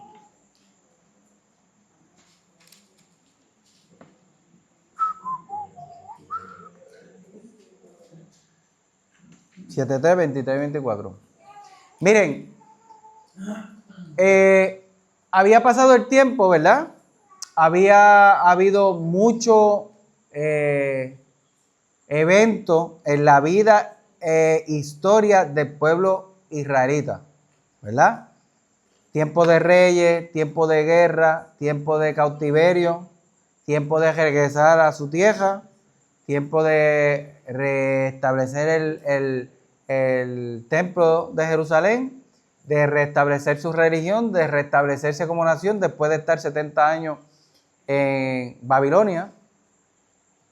Así que había habido muchos espacios y lagunas en cuanto a su religión y fe.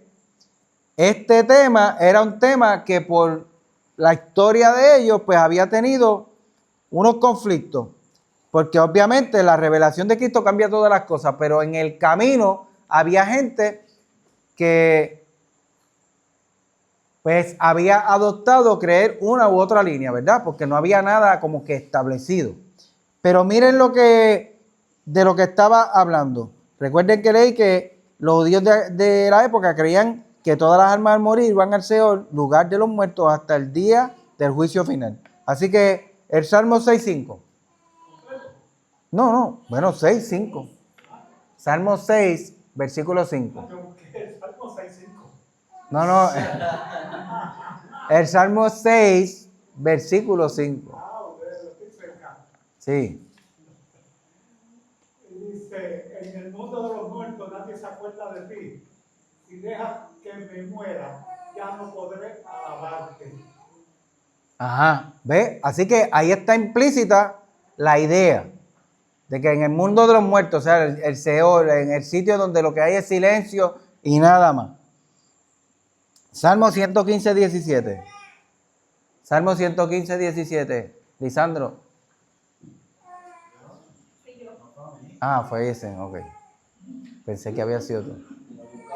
los muertos no pueden entonar alabanzas al Señor porque han bajado al silencio de la tumba. Pero nosotros sí, nosotros lo alabamos para siempre. Aleluya, alabado sea el Señor. Así que está estableciéndose, ¿verdad? Que en el Seol lo que hay es silencio y nadie alaba a Dios. Ahora, Eclesiastés 9:10. Padre del Hijo y del Espíritu Santo, Amén. todo lo que viniere a la mano para hacer, hazlo, según tus fuerzas, porque en el Seol, a donde vas, no hay obra, ni trabajo, ni ciencia, ni sabiduría. O sea, quiere decir que por muchos años la enseñanza que había era de que cuando te moriste, entraste a un lugar así, profundo silencio, porque no había una claridad ni una revelación totalmente entendible de lo que es el alma. A nosotros ahora tal vez nos parece un poquito como raro, como Dios caro, porque nosotros tenemos una revelación post Cristo, ¿verdad? Y Pablo es el más que habla de que somos espíritu, alma y cuerpo. Y la Biblia dice para dónde va una cosa y para dónde va la otra. La Biblia dice que cuando el hombre muere, el espíritu vuelve a Dios que lo dio. Y el cuerpo para la tierra, porque del polvo viniste y al polvo volverás. Pero ¿y el alma? Así que esa es la pregunta. Así que solo en algunas ocasiones, como por ejemplo Job, que en cierto momento dijo, sé que mi Redentor vive y que un día me levantará del polvo, ¿verdad? Pero es lo que está pensando, pues, que en el Seol un día me voy a levantar, pero es cuando llegue ese día, mientras tanto voy a estar ahí. Ahora, el Salmo 73, 23, 24, ¿ese le tocaba al ¿verdad? Sí. El 73, verso 23 y 24. Miren lo que David comenzó a recibir como revelación. Aunque ya había escrito otros salmos por ahí que leímos, ¿verdad? 23, 7:3, 23, 24. Ajá. Pero yo siempre estoy contigo, pues tú me sostienes de la mano derecha. Me guías con tu consejo y más tarde me acogerás en gloria. Amén. Así que David de momento empezó a hablar de una vida después de la muerte, ¿verdad? Y eso empezó a dar destellos de luz sobre una revelación futura. Pero miren entonces qué dice el Salmo 16, 9 al 11. Eso, mi corazón de veras se regocija y mi gloria se inclina a estar gozosa. También mi propia carne recibirá en seguridad, porque no dejará mi alma en el Seol, no permitirá que el que te es real vea el hoyo. Harás conocer la senda de la vida. El regocijo hasta la satisfacción está contigo. Así que David recibe una revelación que habla de Cristo. Y en otras versiones dice, no permitirás que tu santo vea corrupción. ¿Verdad? ¿Cómo? No dejarás que tu santo se pudra en la tumba. Exacto. Porque está habiendo una revelación de Dios de algo que ocurre después de la muerte. Así que podemos buscar versos y hay bastantes de una cosa y de otra. Así que como los judíos hasta aquel entonces lo que tenían era la ley y los profetas, por eso los fariseos y los saduceos eran la muestra en micro del macro de la sociedad judía que creían en opiniones divididas. Si hay resurrección, no hay resurrección. ¿Por qué? Porque habían pasajes que podían dar a entender cualquiera de las dos cosas, porque no había llegado una revelación completa. Y aunque todos los profetas establecían, ¿verdad? Isaías, que habló de tiempos apocalípticos, Daniel, Ezequiel, hablaban del día final, del tiempo del juicio, del gran día fuerte y temible de Jehová, ¿verdad? Así que sí iba a haber una resurrección, por lo menos en aquel día.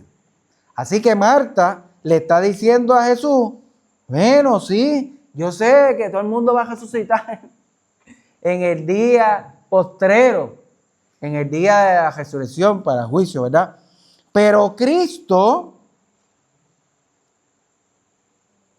le comienza a traer a ella algo que hasta ese momento nunca se había escuchado. Para el tiempo de Jesús, muchos judíos, incluyendo los fariseos, creían en la resurrección o vida después de la muerte. También quedaban otros, como los saduceos, que seguían sin creer en eso.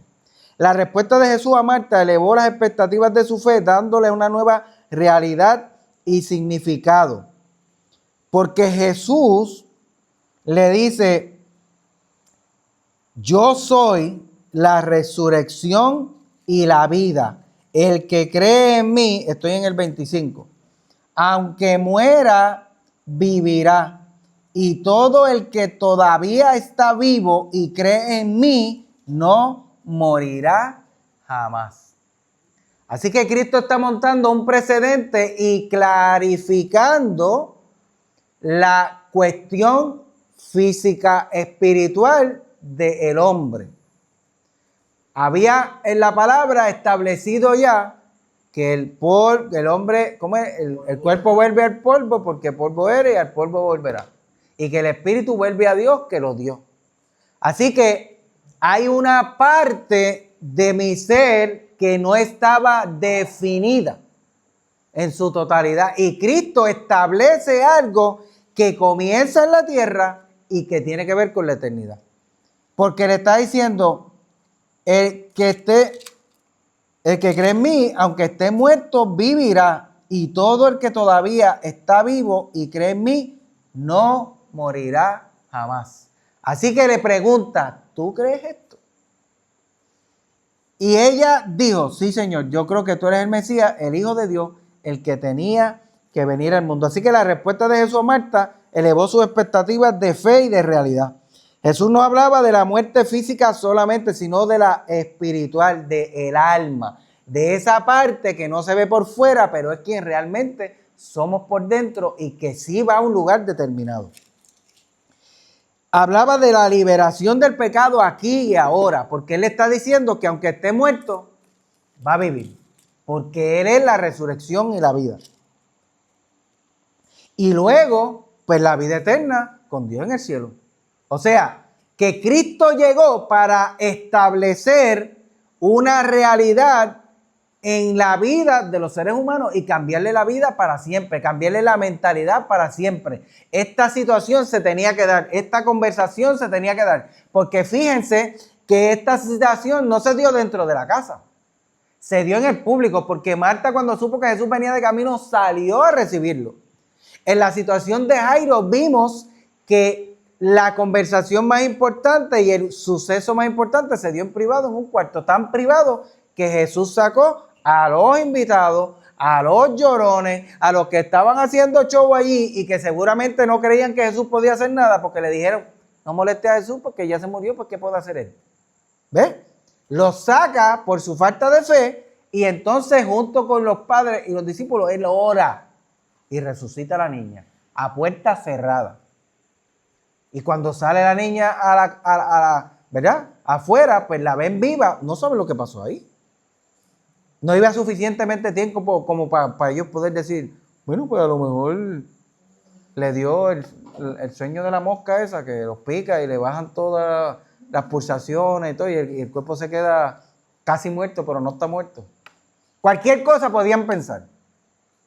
Ahora hay una situación diferente en la que Cristo comienza a establecer una verdad del reino de los cielos para que se grabe en la mente y en el corazón de Marta, y no solo de Marta, porque allí hay gente que está escuchando, está plegado de gente, hay gente que está de visita porque vinieron a acompañar. Usted sabe lo que sucede, ¿verdad? En estos días, lamentablemente, fue la situación de Amit Molina, y cuando yo fui al funeral, no cabía la gente. O sea, era mucha gente. Así que imagínese usted cómo era que había un potencial grupo que iba a recibir esta revelación de parte de Cristo cuando Él comenzara a hablar y a enseñar.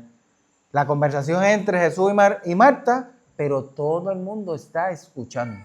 Así que esa palabra va a impactar y va a conocer. La Biblia nos enseña que conoceremos la verdad y la verdad nos va a hacer libre, ¿verdad? Pues Jesús está impartiendo una verdad divina que es parte de la revelación que Él vino a traer a la tierra, a establecer el reino de los cielos, y la gente está escuchando una clarificación que nunca antes habían escuchado.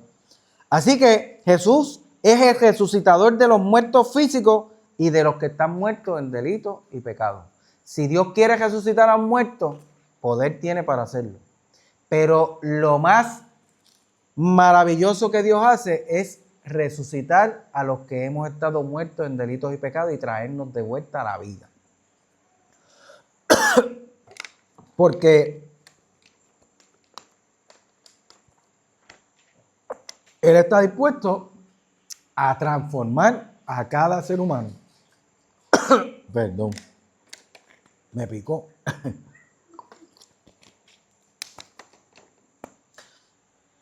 Así que esta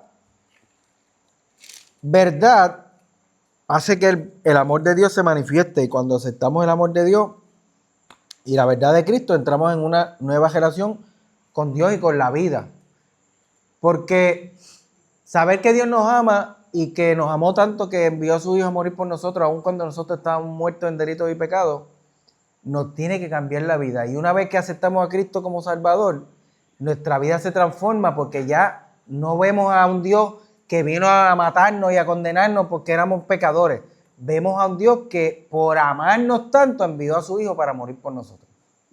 Y una vez que eso pasa, hay una transformación en nuestra vida, porque Cristo en nosotros hace que tenga sentido y valor la vida que estamos viviendo hoy.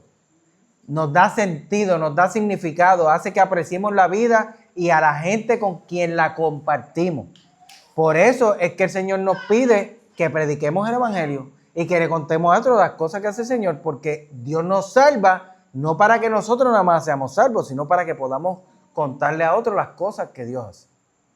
Por eso es que es importante que nosotros podamos compartir el Evangelio con la gente que nos, ¿verdad? Que está a nuestro alrededor, o que nos encontramos por el camino, que podamos ser proactivos en la manera de que la gente sepa que existe un Dios que salva, que liberta, que transforma, que no hay por qué vivir una vida de cautiverio, siendo esclavo del pecado, de los vicios, de tantas cosas que afectan a la humanidad, sino que Cristo vino a libertarnos de eso.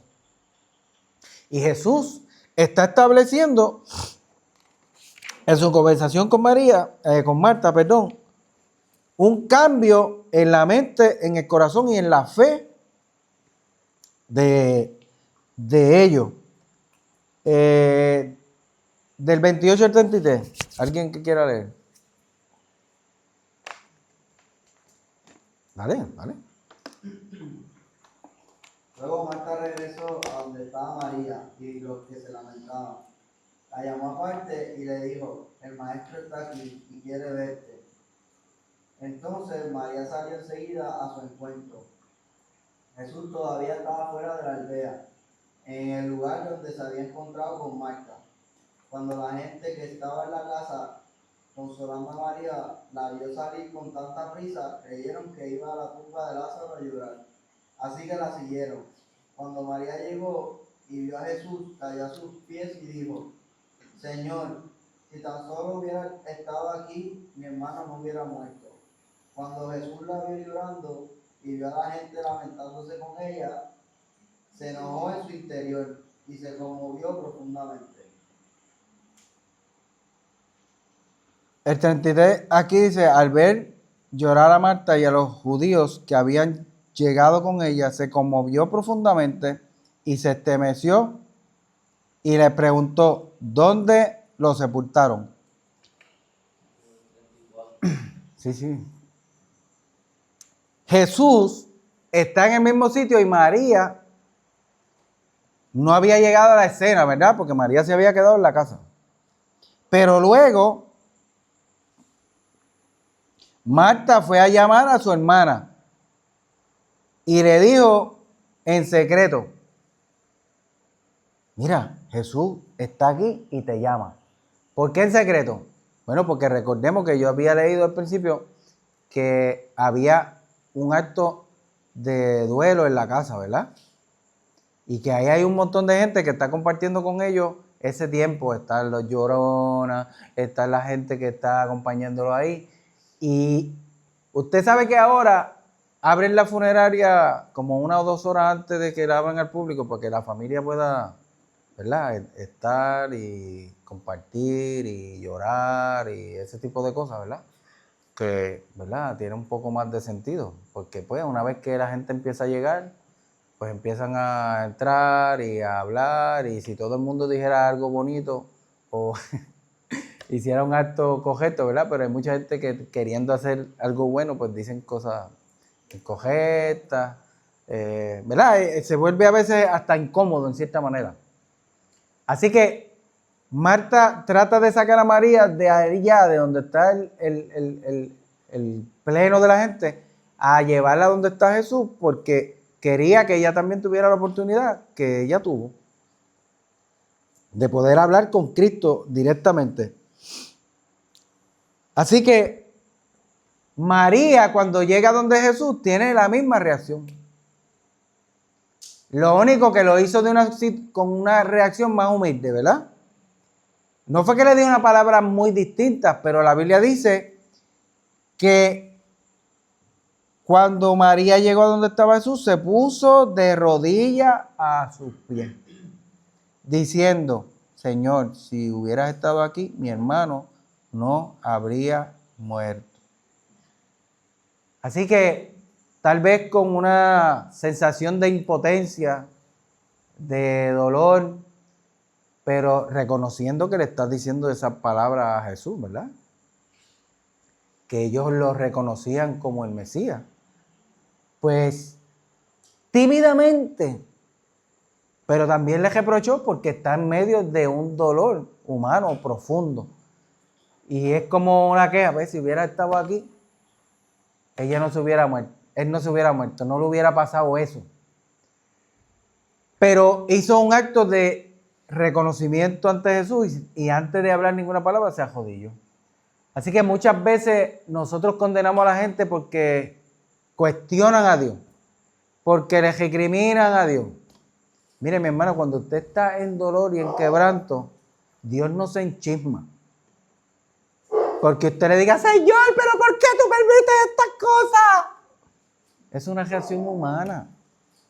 ¿Que no es la mejor? No, pero tampoco Dios va a dejar de amarte por eso, ni te va a condenar y va a decir, tú no eres hijo mío porque tú no me respetas. Dios conoce nuestro dolor. Que todos en algún momento de nuestra vida hemos estado ahí. Claro, porque a todos nos llega el día malo. Lo importante no es que usted y yo tengamos una reacción humana. Lo importante es que no nos quedemos ahí y que reconozcamos quién es el que está de nuestro lado y quién es el que vive en nosotros. Porque aunque ambas hermanas tuvieron un reproche de humanidad y de dolor ante Cristo, una, después de haberlo dicho, reconoció y dijo, espérate, tú eres el Mesías, yo sé que lo que sea que tú pidas, el Padre te lo dará. Y la otra, antes de proferir una palabra, se tiró de rodillas. Así que es mejor tirarte de rodillas, aunque sea a pelear con Dios, ¿verdad? Que yo a veces me imagino estar de frente del Señor y estar pegado del pecho y decirle, Señor, pero ¿por qué? ¿Qué tú haces? Porque llegan momentos en la vida que son difíciles, que duelen, pero Cristo prometió estar con nosotros todos los días y hasta el fin. Y no lo dijo, cuando te vaya bien, yo voy a estar contigo. Él dijo, en el mundo tendrán aflicción, pero confíen en mí porque yo he vencido al mundo. Así que Él sabe y está dispuesto y preparado a aguantar nuestras bejinches, a aguantar nuestros dolores, a aguantar tal vez las palabras que no nos salgan tan correctas, porque Él conoce por la situación que nosotros estamos pasando. Y ahora mismo aquí se presenta un ejemplo en el que aquel que dejó el ser igual a Dios como cosa que afejarse y se hizo humano. En el cielo nunca sintió dolor, ni tristeza, ni le dio un patatú de emoción. Él siente y padece por nosotros, pero no de la misma forma que un humano lo hace. Pero Cristo fue humano para que a través de su vida en la tierra, dice la palabra que como Él fue tentado en todo, poderoso es para guardarnos sin caída hasta el día de la redención. Así que Cristo conoce todas las cosas y conoce cada sentimiento humano y es capaz de entender porque Él pasó por aquí primero. Y Dios, en la figura de Cristo, se hace real. Ese Dios que se hizo carne para que no tuviéramos ni la duda ni el temor de atravesar las situaciones que la vida nos va a traer, sabiendo que podemos contar con Dios. Y si Cristo venció, nosotros también podemos vencer en el nombre de Jesús. Así que Jesús, al ver llorar a María y a los judíos que habían llegado con ella, se conmovió profundamente y se estremeció.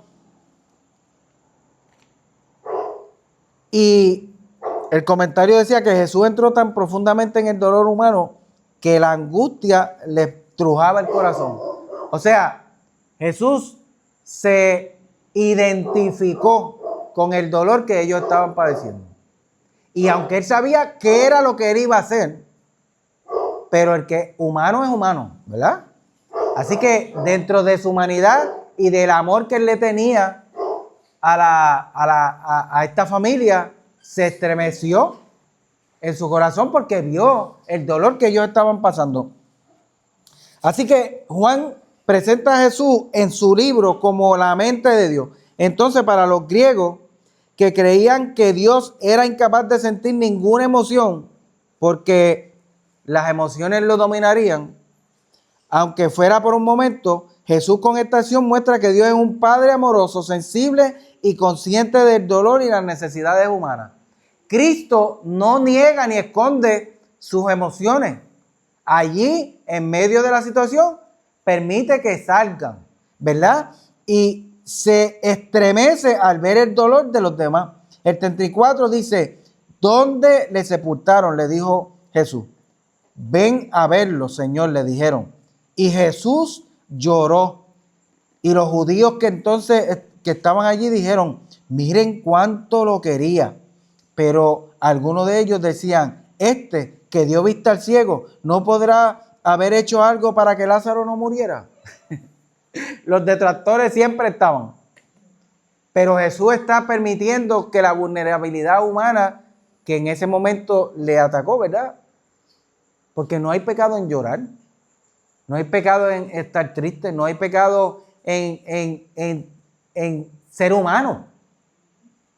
Lo que no podemos permitir es que la humanidad nos venza de tal manera que nos jode la fe, que nos jode la paz en el Señor, que se nos olvide de quién somos y a quién pertenecemos y quién es el que está con nosotros. No podemos estancarnos en la tristeza, en el dolor, en la situación difícil. Tenemos que adelantarnos a lo que Dios quiere hacer con nosotros. Así que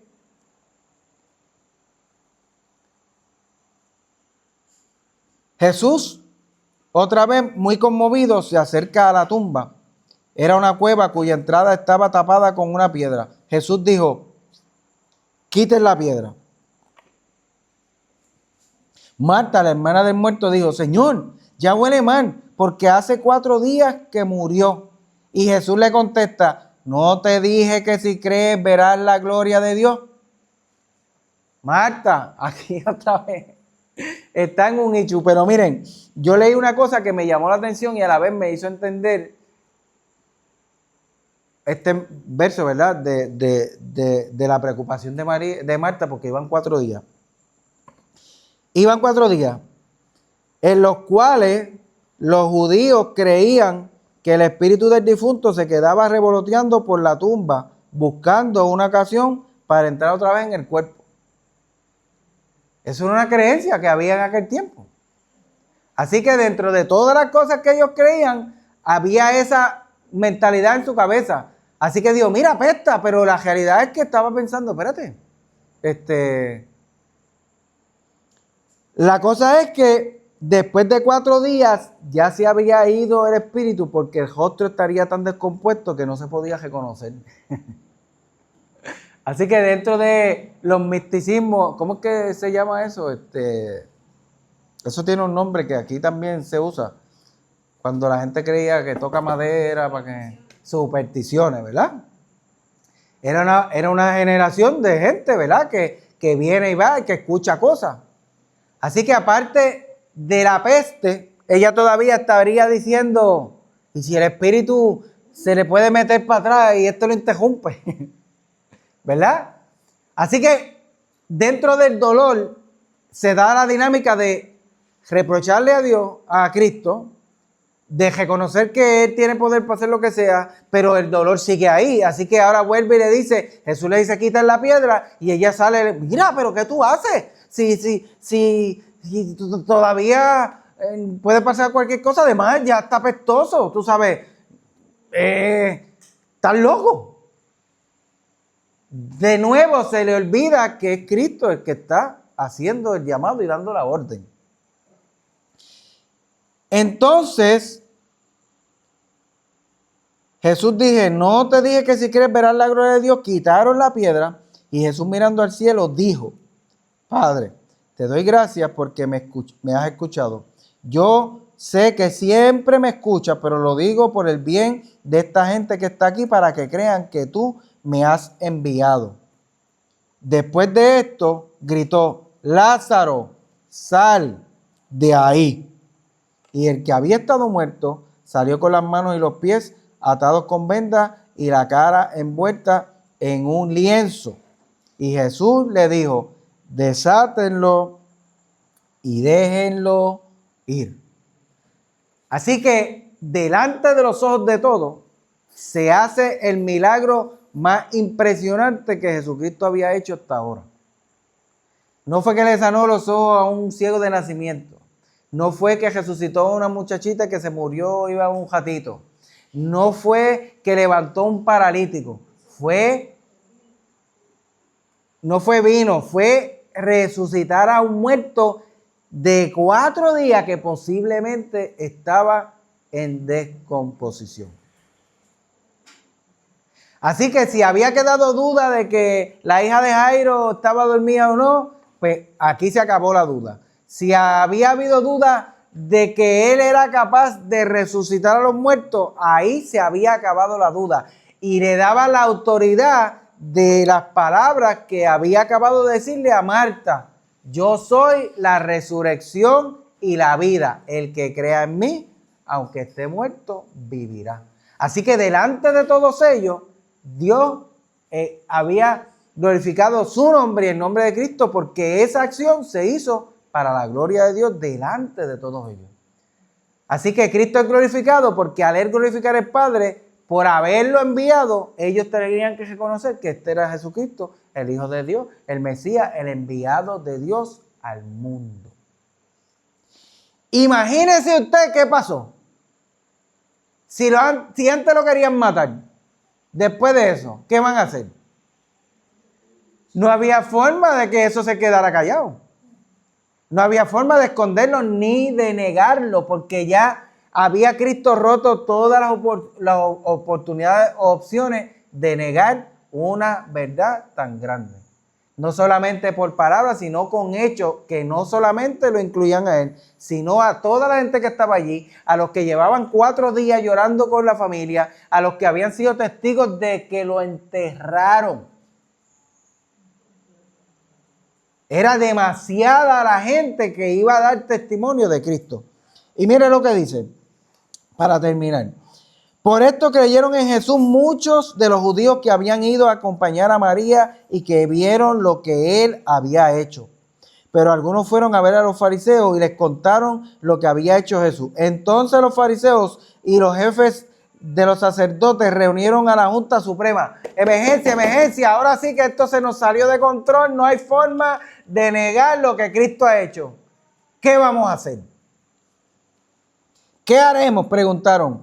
Este hombre está haciendo muchas señales milagrosas. Si lo dejamos, todos van a creer en él y las autoridades romanas vendrán y destruirán nuestro templo y nuestra nación. Pero uno de ellos, miren, lo que le importaba a ellos era lo mismo. Lo que siempre le importó, su posición, la posición económica y política de los saduceos, que eran los riquitos, que eran los que estaban en conexión con Roma, y si había una revuelta, iban a sacarlos del lugar a todos. Y los fariseos, pues porque eran los líderes religiosos y de cierta manera ellos tenían el control de velar por la rigurosidad del cumplimiento de la ley. Así que ellos sentían que todo lo que era su vida iba a perecer porque iban a perder la posición privilegiada que tenían. No era si Jesús era el Mesías, si era verdad, el poder que tenía. Tenían espías. Gente que estaba allá, no para glorificar a Dios, era para decirle rápido, mira, Jesús acaba de resucitar a Lázaro que llevaba 4 días de muerto. ¿Y cómo van a bregar con eso ahora?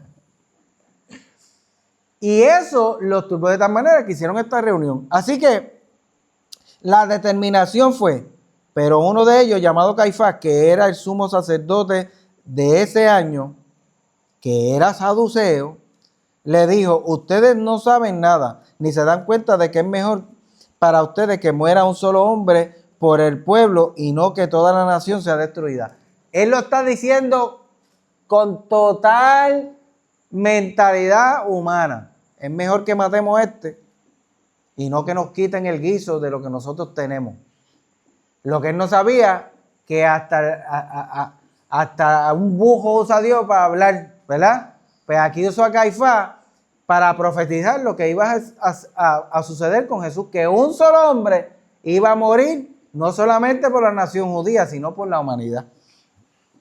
Pero Caifás dijo esto no por su propia cuenta, sino que, como era sumo sacerdote aquel año, dijo proféticamente que Jesús iba a morir por la nación judía. Y no solamente por esta nación, sino también para reunir a todos los hijos de Dios que estaban dispersos.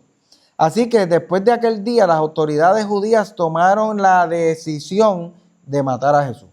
Por eso Jesús ya no andaba públicamente entre los judíos, sino que salió de la región de Judea y se fue a un lugar cerca del desierto, a un pueblo llamado Efraín.